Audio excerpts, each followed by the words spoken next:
అందరికీ నమస్కారం అండి. మన శ్రీదేవి గిరిధర్ ఛానల్కి మీ అందరికీ స్వాగతం.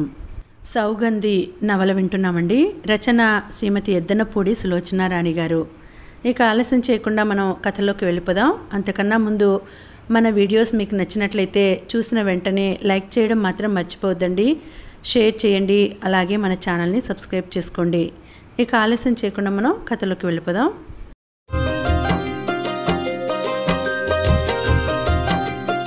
చాలా సులభం, అదేమంత కష్టమైన పని కాదే. ముందు స్త్రీ తన సాటి స్త్రీని ద్వేషించటం మానేయాలి. ఆమెని అనుమానించడం, ఆమె తనకి పోటీ అని భయపడటం అనేది పూర్తిగా మానేయాలి. అప్పుడు అత్తాకోడళ్ళ వైషమ్యాలుండవు, ఎక్కువ తక్కువ అనే భేదాలు బాధించవు.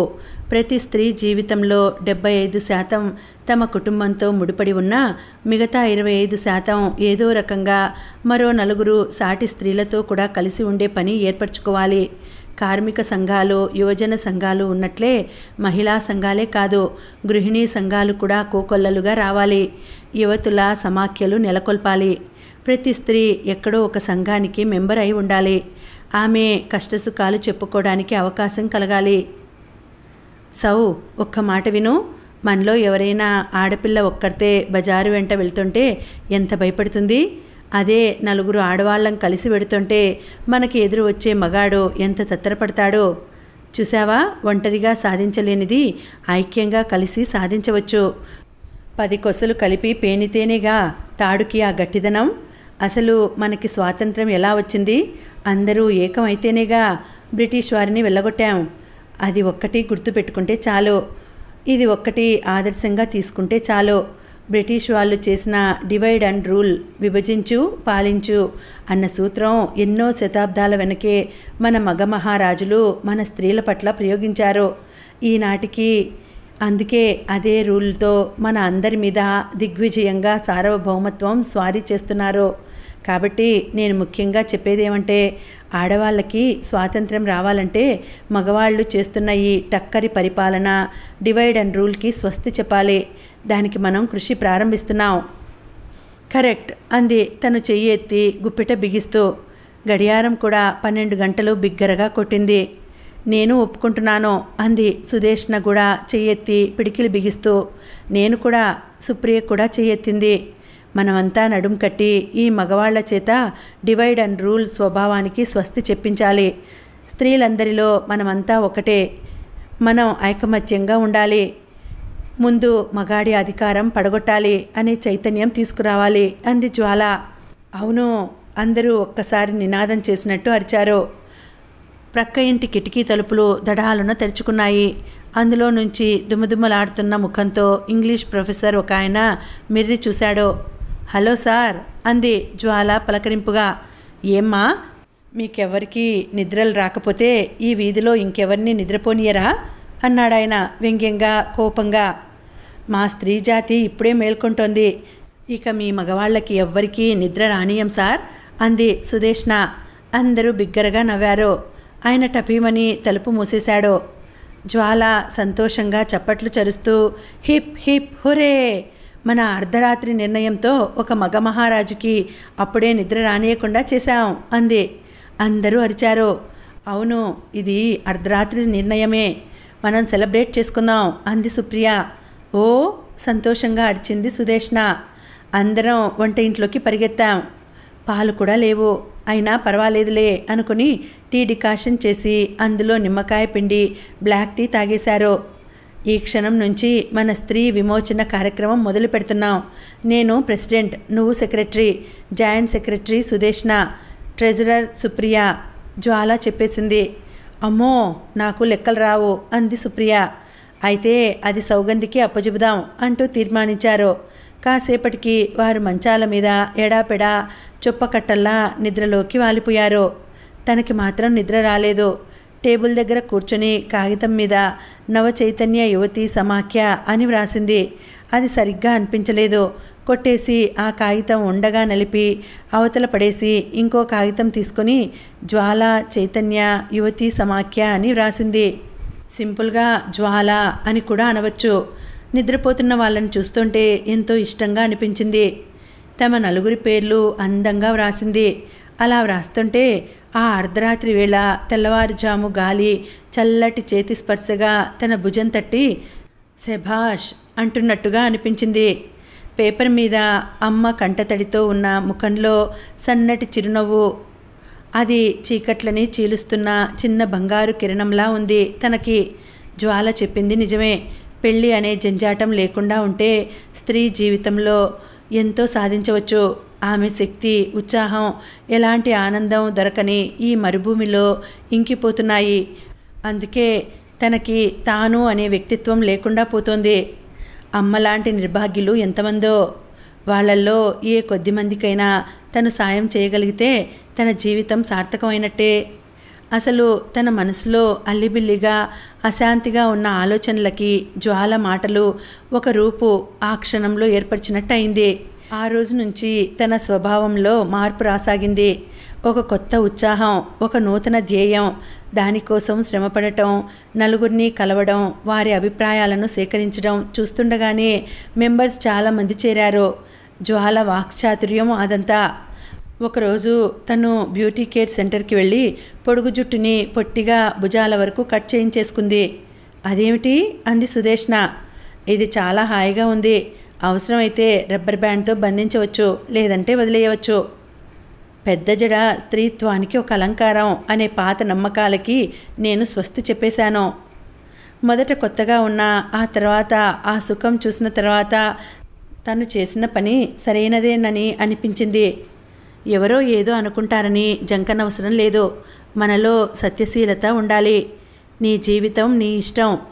ఎంత శ్రమ అయినా పడగలిగే ఓర్పు ఉండాలి. ఒంటరిగా అందరి మన్ననలు లేకుండా బ్రతకగలను అనే ధైర్యం ఉండాలి. పని చేయటం తనకి ఎంతో ఇష్టం. జ్వాలకి ఎంతోమంది అనుభవజ్ఞులైన సాంఘిక సేవాపరాయణులు తెలుసు.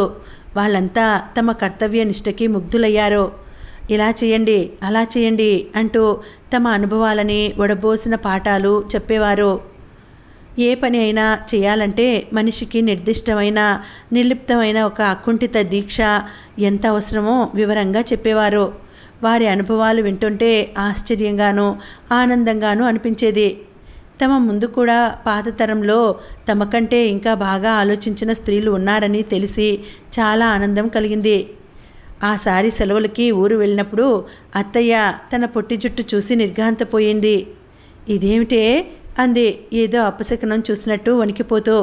ఏముంది అత్తయ్య, జుట్టు కాస్త పొట్టిగా చేసుకున్నాను అంతే. దీనివల్ల నాకు చాలా సుఖంగా ఉంది అంది తను. అత్తయ్య ఆ రాత్రి వశ్చల్తో, సౌని నువ్వు ఇక హైదరాబాద్ వెళ్ళనియద్దురా, నాకేమిటో భయం వేస్తోంది అంది. పట్టుకుని ఆపటానికి తనేమైనా చిన్నపిల్ల ఏమిటి? అమ్మా, నువ్వు కాస్తని గంపంత చేసి చూడటం చూసి బాధపడటం మానేయి అంటూ మందలించాడు. ఇల్లు చాలా పెద్దదిగా చేశారు.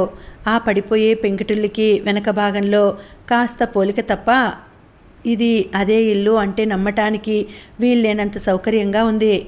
ముఖ్యంగా నా కోసం ప్రత్యేకంగా కట్టించిన నా గది చాలా విశాలంగా పెద్ద కిటికీలతో అటాచ్డ్ బాత్రూమ్తో చాలా సౌకర్యంగా ఉంది. వచ్చి మంచం మీద కూర్చుంటే అక్కడ కిటికీలో నుంచి దూరంగా పెద్ద కాలువలో వెడుతున్న పడవలు, వాటి వెనక కుండలు, దాని మీద దిగుతున్న నల్లటి వాన మేఘాలు. ఓహ్, అదొక అద్భుత దృశ్యం. వశ్చల్ గదిలోకి వచ్చాడు. గది ఎలా ఉంది అన్నాడు. బ్రహ్మాండంగా ఉంది. పర్వాలేదు, వసతులు ఏర్పరచుకుంటే పల్లెటూరు కూడా బాగానే ఉంటుంది. చాలా బాగుంటుంది. అతను చిరునవ్వుతో కరెక్ట్ చేశాడు. అది నీ సొంత అభిప్రాయం. అందరి అభిప్రాయం అవ్వాలని అనుకోకూడదు. నేనెప్పుడు అనుకోను. నాకు బాగుంటే చాలు అనుకుంటాను.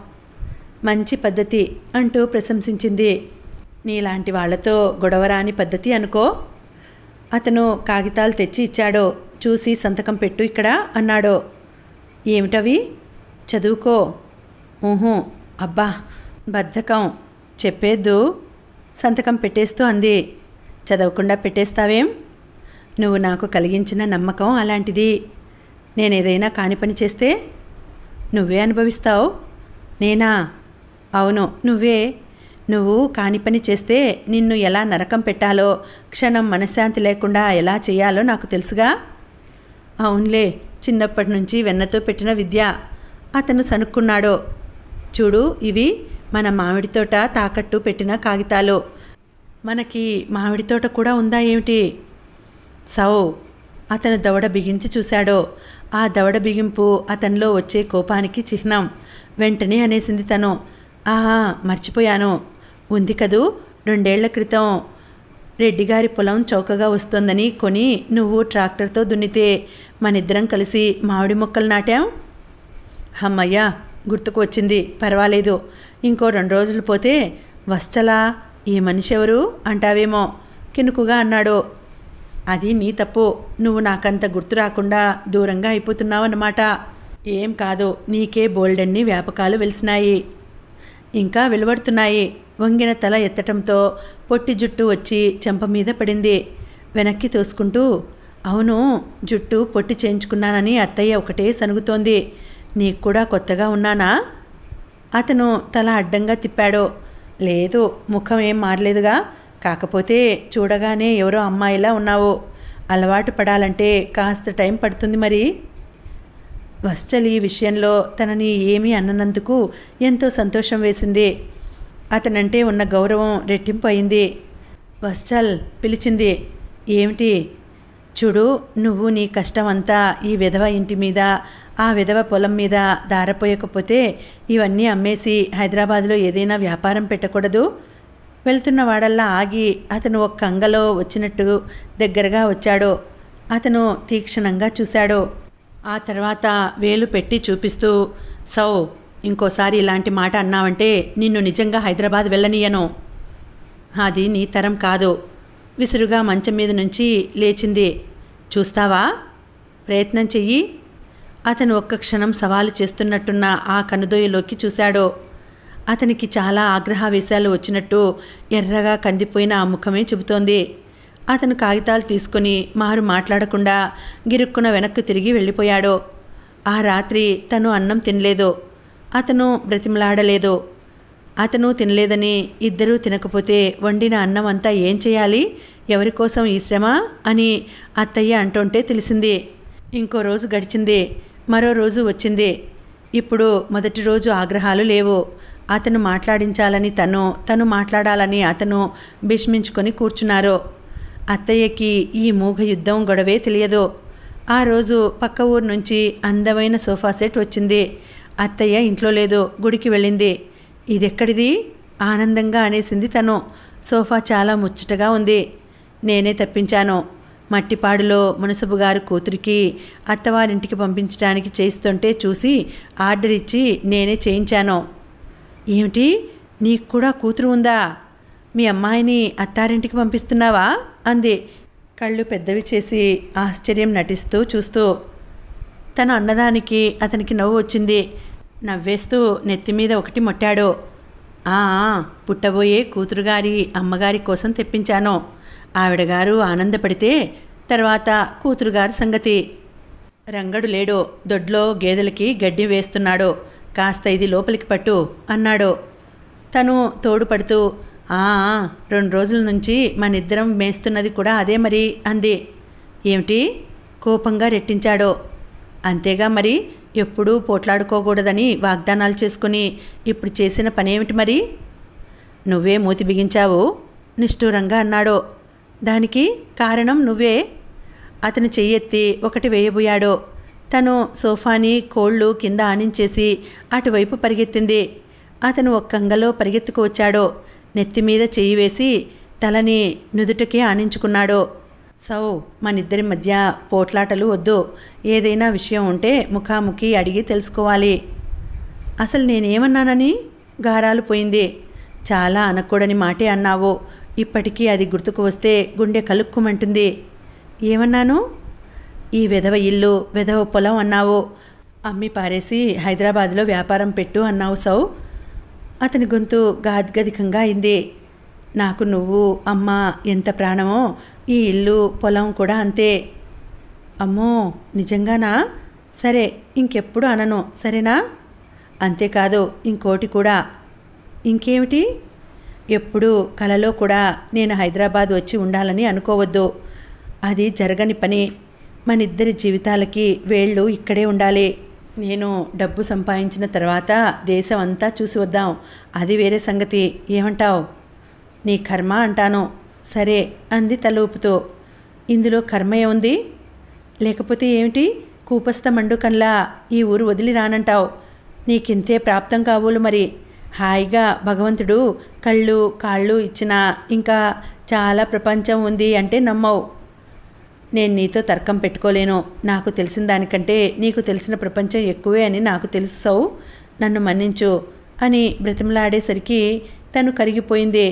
అతని భుజం మీద తల ఆనించుకుంటూ, వత్సల్, ఒక్కోసారి ఆలోచిస్తుంటే నాకు చాలా బాధగా ఉంటుంది. నువ్వు ఈ పెంకుటిల్లు, ఈ మామిడి తోపు అంటూ ఇంత మమకారం లేకుండా ఉంటే ఎంత చక్కగా హాయిగా నాతో పాటే సిటీ వచ్చి చదువుకునేవాడివి కదా. ఏ డాక్టరువో ఇంజనీరువో అయి ఉండేవాడివి. ఇలా గొడ్లని చూసుకుంటూ చెట్లకి ఎరువులు వేసుకుంటూ. అతని నోటి మీద చెయ్యి ఆనించి నోరు మూసేశాడు. అసలు మాటల మధ్యలో ఎప్పుడు జరిగిందో అతని సోఫాలో, అతని ఒడిలో తను. ఒక్కోసారి నీ మాటలు వింటుంటే నాకు భయం వేస్తోంది సౌ అన్నాడు జుట్టు సరిచేస్తూ. ఏం, ఎందుకని అడిగింది.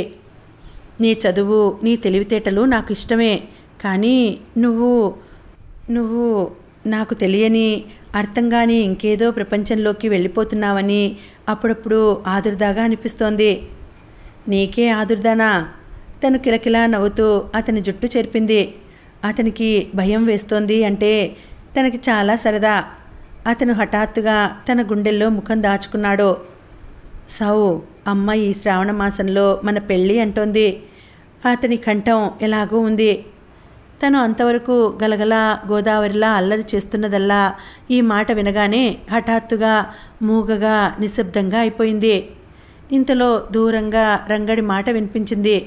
ఆ సాకుతో గబాలన లేచింది. అతని చేతులు మాత్రం వదలటానికి ఇష్టపడినట్లుగా ఒక పట్టాన వదల్లేదు. అతనికి తెలుసు అతను తన సమాధానం కోసం ఎదురు చూస్తున్నాడని. తను పని ఉన్నట్లే అక్కడి నుంచి వెళ్ళిపోయింది. ఆ రాత్రి తను నిద్రపోలేదు. మంచం మీద పడుకున్నదన్న మాటే గాని కంటి మీదకి కునికే రాలేదు. మాటి మాటికి సాయంత్రం వస్తలన్న అమ్మ ఈ శ్రావణ మాసంలో మన పెళ్ళి అంటోంది అన్న మాటలే చెవుల్లో ప్రతిధ్వనిస్తున్నాయి. తనకి పెళ్ళా?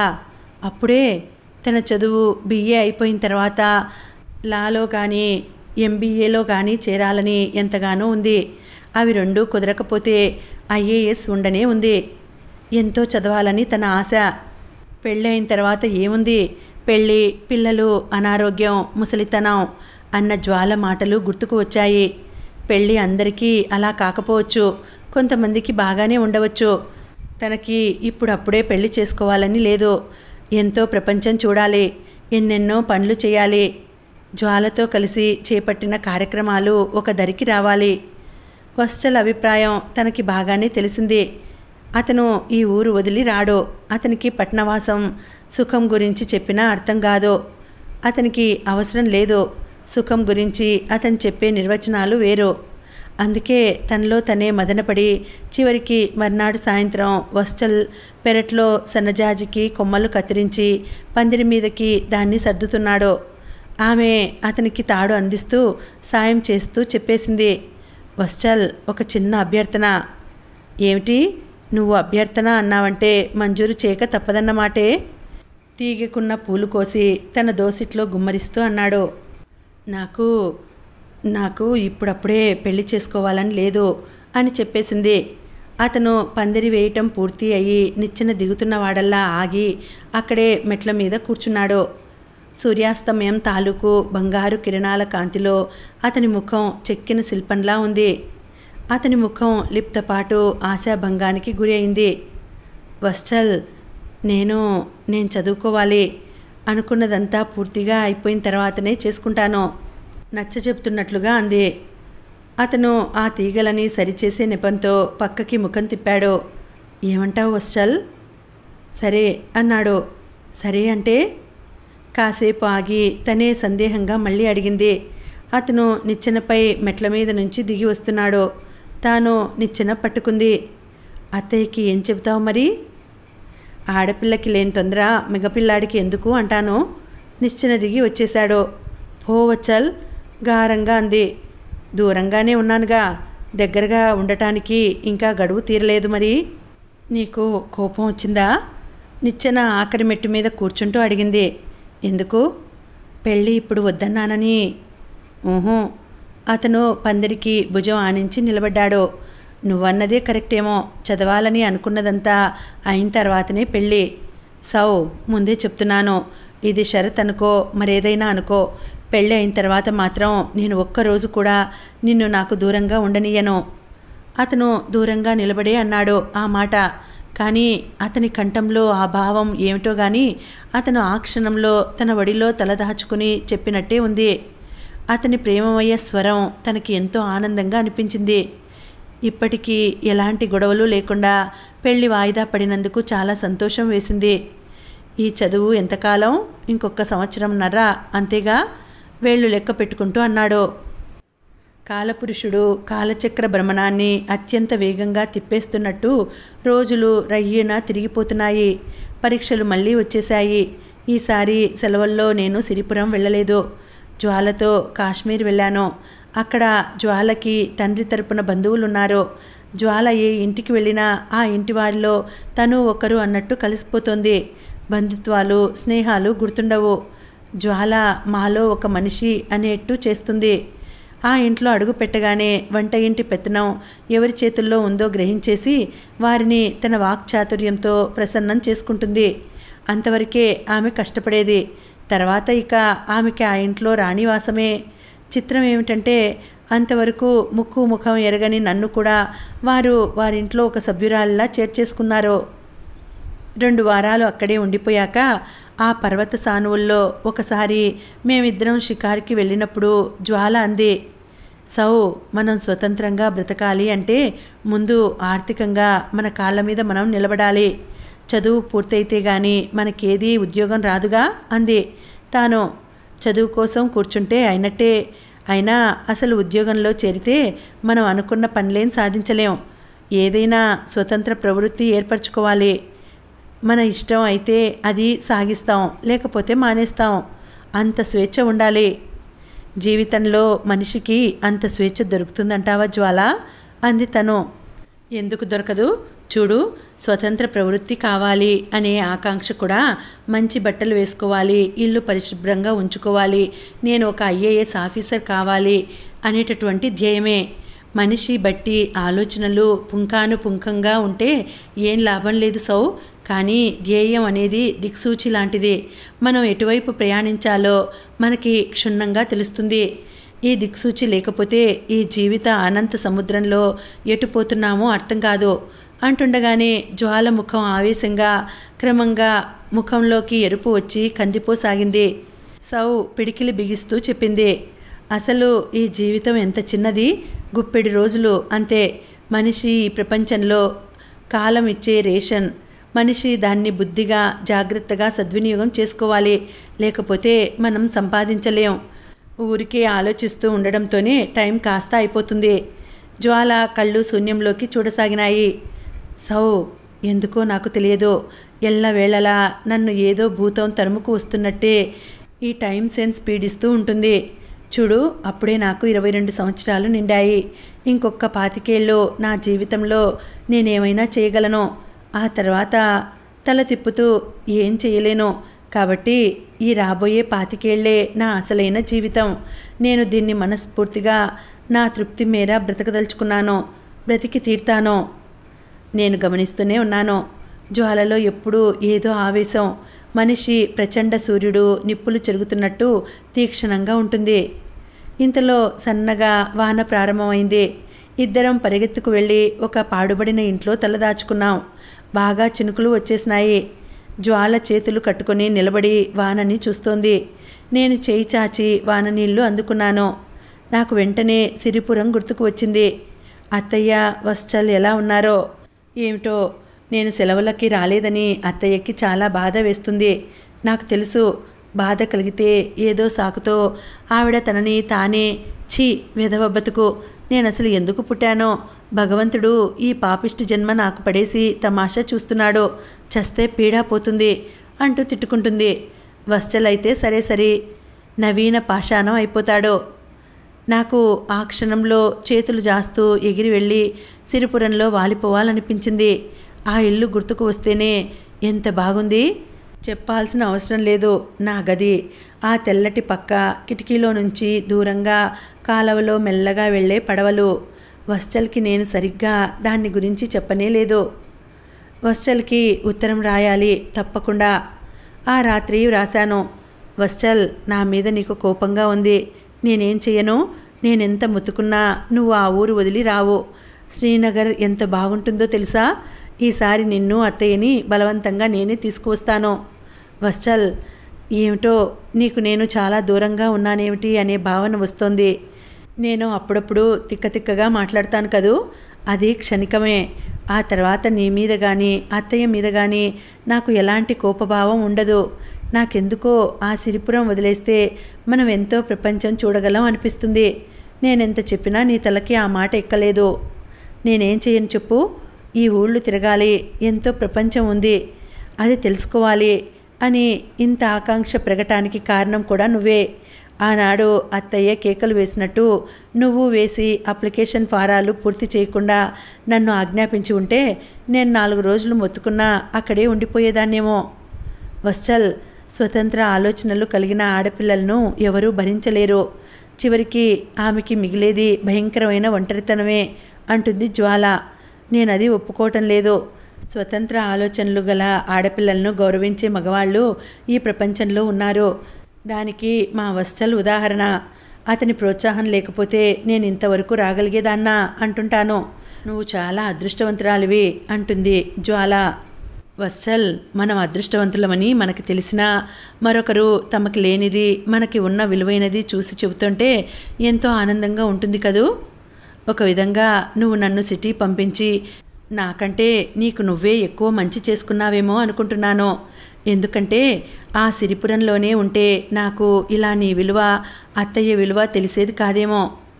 జ్వాలని చూస్తుంటే నాకు అనిపిస్తుంటుంది, తల్లి తండ్రి ఉండి కూడా జ్వాల ఎవ్వరికీ చెందనట్టు అక్కడ ఇక్కడ ఎలా ఉంటుందో. తల్లి తండ్రి లేకపోయినా ఆ లోటు ఏమీ తెలియకుండా అత్తయ్య ఎలా పెంచింది కదూ. అత్తయ్యకి నేను ఎంత రుణపడి ఉన్నానో నీకు తెలుసా? ఒకసారి నేను అత్తయ్యతో ఈ మాట అంటే నవ్వుతూ నా గడ్డం పట్టుకుని బ్రతిమలాడుతూ, బంగారు తల్లి, నువ్వు నాకేం చేయనవసరం లేదు. వశ్చల్ ఉన్నాడే, వాడి మనసు ఎరిగి సంతోషపెట్టు. వాడు నువ్వు ఆనందంగా ఉండటం కంటే నాకేం అవసరం లేదు అంది వశ్చల్. ఈ క్షణంలో రెక్కలు కట్టుకుని ఎగిరి వచ్చేయాలనిపిస్తోంది. వశ్చల్, నీకు తెలుసా, I love you very much. I love you. నీ సౌ. అత్తయ్యకి నమస్కారాలని చెప్పు. నేను రాస్తుంటే వెనక నుంచి వచ్చి జ్వాల గబాలన ఉత్తరం తీసుకుంది. జ్వాల, ఇచ్చేయి అన్నాను. ఎవరికమ్మా ఇంత పెద్ద ఉత్తరం? ఇక్కడ నాతో ఉంటూ ఇంకెవరినో గుర్తు చేసుకుంటున్నావా? నమ్మక ద్రోహి.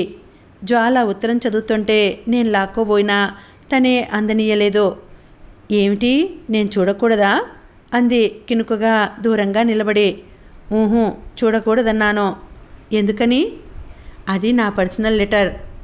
జ్వాల ఈ మాట వినగానే భుజాలు ఎగిరేసింది. మన మధ్య దాపరికాలు ఉండకూడదనే రూల్ ఒకటి పెట్టుకున్నాం అనుకుంటా. కావచ్చు, కానీ ఇది మనకి సంబంధించినది కాదే, నా వ్యక్తిగతం. I see. జ్వాల ఉత్తరం అటు ఇటు తిప్పింది. జ్వాల, అది చదివావంటే ఊరుకోను. ఏం చేస్తావు? అది చింపి ముక్కలు ముక్కలు చేసేస్తాను. క్షణంసేపు నా వైపు తదేకంగా చూసిన జ్వాల తర్వాత మెల్లగా నవ్వటం మొదలుపెట్టి తర్వాత విరగబడి నవ్వింది. నయం, నన్ను చంపేస్తాను అని అంటావనుకున్నా. తీసుకో అంటూ ఇచ్చేసింది. నాకు ఆ ఉత్తరంలో వ్యక్తి మీద చాలా ఈర్ష్యగా ఉంది అంది. ఎందుకు? ఆ వ్యక్తి ప్రభావం నీ మీద చాలా ఉంది అందుకని. సరే, నేను అసలు ఇప్పుడు నీకు ఒక ముఖ్యమైన విషయం చెబుదామని వచ్చాను అంది. ఏమిటది? మనం హైదరాబాద్ వెళ్ళగానే రెడీమేడ్ బట్టల షాపు చిన్నది తెరుస్తున్నాను. చాచాజీతో మాట్లాడాను. ఇక్కడి నుంచి వాళ్ళ షాపు ద్వారా అక్కడికి మనకి కాశ్మీర్ శాలువలు, స్వెటర్లు, చీరలు పంపిస్తానని అన్నాడు. ఆయన ఎప్పుడూ ప్రతి సంవత్సరం హైదరాబాద్ ఇండస్ట్రియల్ ఎగ్జిబిషన్లో స్టాల్ పెడతారు. హైదరాబాద్లో బ్రాంచ్ తెరవాలని ఆయనకు ఉందిట. మాకేదైనా స్వయంగా మా కాళ్ళ మీద మేము నిలబడేది ఆధారం కావాలంటే చాచాజీ ఇది సూచించారు. నేను వెంటనే ఇది ఓకే అన్నాను. బాగానే ఉంది అన్నాను నేను. వత్సల్కి వ్రాసిన ఉత్తరం పోస్ట్ చేయడానికి వెళ్తుంటే జ్వాల తను కూడా నాకు తోడు వచ్చింది. జ్వాల, నువ్వు చాలా ఊళ్ళు తిరిగావు, హైదరాబాద్లోనే సెటిల్ అవ్వాలని ఎందుకు అనుకుంటున్నావు అడిగాను. ఐ డోంట్ నో, భుజాలు ఎగరేస్తూ అంది. నాకు తెలుసు నీకు హైదరాబాద్ అంటే ఒక ప్రత్యేకమైన ఇష్టం ఉంది, అవునా అన్నాను. జ్వాల తల ఎగిరేసి నవ్వింది. నా చెయ్యి పట్టుకుని నడుస్తూ అవును, నీ పట్ల ఉన్న ఇష్టంలాగా అంది. ఇద్దరం నడుస్తున్నాం. వాతావరణం ఎంతో ఆనందంగా ఉంది. కాశ్మీర్ ప్రజల అందచందాలు నాకు చాలా నచ్చాయి. ఎంతో బాగున్నారు కదూ అన్నాను. సిల్లి, నువ్వు ఇంకా మానసికంగా ఎదగలేదు. బాగంటే శరీర ఛాయ, బంగారు రంగు, పెదవుల ఎరుపుదనం కాదు. సౌ, మనసులో నాజూకుతనం, ఎదుటివారి పట్ల సున్నితమైన ప్రవర్తన. నా దృష్టిలో అందం అంటే అది. జ్వాల, నేను యథాలాపంగా అందచందాలు వ్యాఖ్యానించాను. నువ్వేమో దానికి అంతరార్థ మీమాంస చెబుతున్నావు. నీకేమైందో తెలియదు కానీ మామూలు అందచందాలు, ఆనందాలు మాలాగా పొందలేవు. ఏమిటో మరి అన్నాను. జ్వాల నా చెయ్యి పట్టుకొని నడుస్తున్నదల్లా మెల్లగా ఆ వేళ్ళు వదులైనాయి. మరుక్షణంలో చెయ్యి వదిలేయటమే కాదు, నాకు కాస్త దూరంగా వెళ్ళి నడవసాగింది. ముఖం సీరియస్గా మారింది. నేను చిరునవ్వుతో అన్నాను, ఎలాగో చెప్పనా అని. నా వంక చురుగ్గా, తీక్షణంగా, సీరియస్గా చూసింది. నేను అదే చిరునవ్వుతో అన్నాను, ఉదాహరణకి చూడు, ఆ పూల చెట్టు దగ్గరికి వెళ్ళామనుకో, మాలాంటి వాళ్ళు ఆ పూల అందాన్ని చూసి ఆనందపడుతుంటే నువ్వు ఆ పూల వెనక ఏమైనా పురుగులు ఉన్నాయేమోనని చూస్తావు. అంటే విమర్శగా కంటే ఒక జాగ్రత్తగా, భయంగా ఉంటుంది కూడా. జ్వాల తల తిప్పి తీక్షణంగా చూసి దృష్టి అలాగే నిలపాలని ప్రయత్నించింది. కానీ క్రమేపీ ఆమె ఆగ్రహం ఏదో కరిగిపోయినట్టే మెల్లగా పెదవుల మీదకి నవ్వు పాకి వచ్చింది. మరుక్షణంలో నవ్వేసింది. దగ్గరగా వచ్చి నా చెయ్యి పట్టుకుంది. ఇద్దరం నడవసాగాం.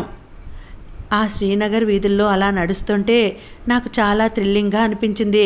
పెద్దవాళ్ళెవరూ తోడు లేకుండా ఇలా పరాయి రాష్ట్రం ఒంటరిగా రావడం నాకు చాలా సంతోషంగా అనిపిస్తోంది. నేను అత్తయ్య దగ్గర ఉంటే నిస్సహాయంగా అనిపించే మనస్తత్వం ఎటుపోయిందో. ఇప్పుడు చాలా ధైర్యంగా, నేను ఒక సంపూర్ణ వ్యక్తిగా నాకు నాకే అనిపించసాగింది. ఉత్తరం పోస్ట్ బాక్స్లో పడేశాను. నాకెందుకో ఆ ఉత్తరం ఆ క్షణంలో చాలా అపురూపంగా అనిపించింది. నా కోసం ఎదురు చూసే ఒక చిన్న ఇల్లు, అందులో ఆత్మీయులైన ఇద్దరు వ్యక్తులు నాకున్నారు కదా అనిపిస్తుంది. జ్వాలకి ఎవరూ లేరు. తల్లికి జ్వాలకి అస్సలు పడదు.